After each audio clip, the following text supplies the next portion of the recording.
I am a staunch and proud Republican. I believe that New Zealand must and will one day have a New Zealander as its head of state. I want to thank Keith Locke for his work on this bill and congratulate it on having it finally drawn from the ballot after 7 years. The Labour Party, as you've heard tonight, supports this bill to select committee. Politics is about timing, and the time for New Zealand to have a New Zealand head of state may not be now.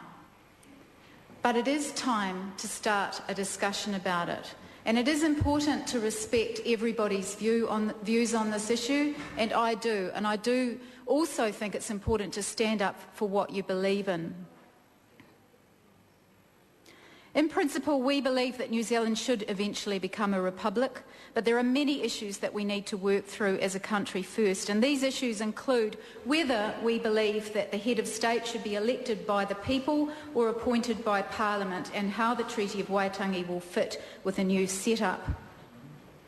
The time is right, as you've heard a number of times tonight, for a public conversation about this important issue, and if anything comes out of this debate tonight, that is what is the most important thing.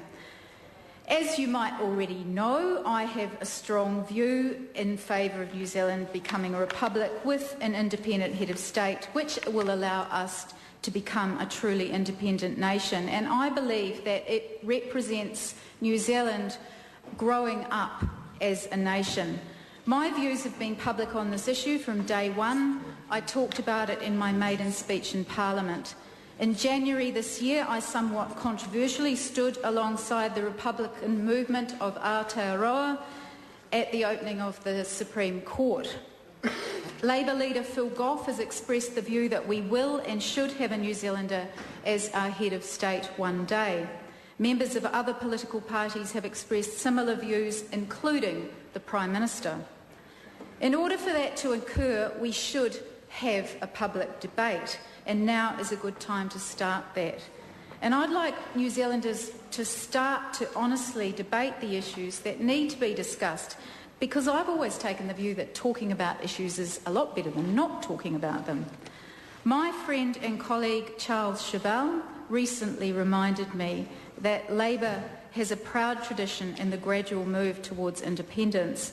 Peter Fraser caused the adoption of the Statute of Westminster to be proposed from the speech from the throne in 1944. In 1946, he was responsible for the appointment of the first Governor-General to have spent most of his life in New Zealand, Bernard Freyberg.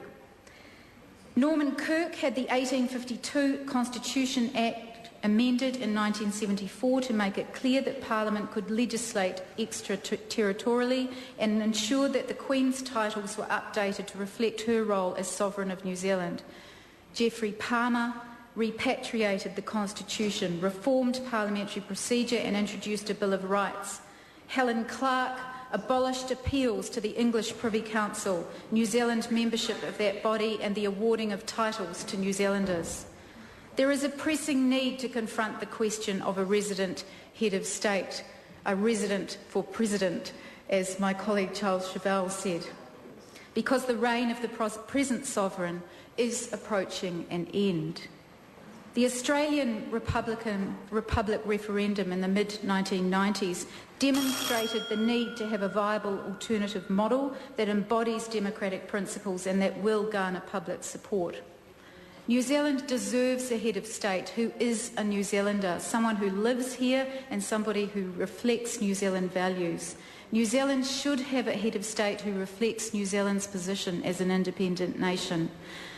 There are many more pressing issues at this time, and there always will be, but the head of state should be a unifying symbol of our nation, because symbols do matter. And New Zealand's head of state should be democratically accountable.